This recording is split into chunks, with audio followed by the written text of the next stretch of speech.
Samantala, ibinunyag sa pagdinig ng Tri-Committee ang operasyon ng di umano'y Chinese social media warriors na talamak sa paninira kay Pangulong Bongbong Marcos habang pinapabango naman ang pangalan ni Vice President Sara Duterte.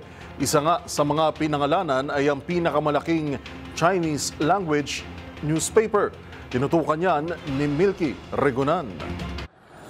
Mayroon umanong coordinated network ng social media accounts ng mga Chinese nationals na aktibong nagpapakalat ng content na kontra kay Pangulong Bongbong Marcos at pabor naman kay Vice President Sara Duterte. Itong prinisinta ng Press 1 PH sa hearing ng TRICOM sa isinagawa na lang investigasyon sa bansa na may pamagat na foreign influence operations at foreign information manipulation and interference.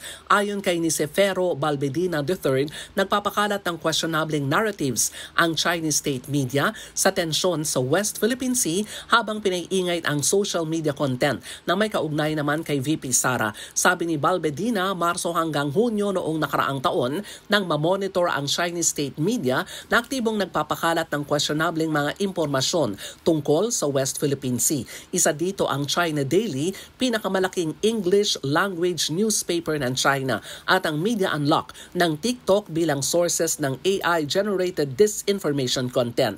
Paliwanag ni Balbedina, matapos ilathala ng Press 1 PH ang investigative stories sa naturang channel, inulan sila ng mga negatibong komento mula sa mga Pilipino kaya nabura. Muli itong sumulpot kasunod ng pag-usbong ng milyong-milyong followers kahit walang content at ang followers anya ay mula naman sa Spanish-speaking countries na walang interes sa West Philippine Sea, kayang hinala ay mga bot-generated o binili o online growth services. Para sa MBC TV Network News, ako si Milky Regunan, una sa Pilipinas, una sa Pilipino.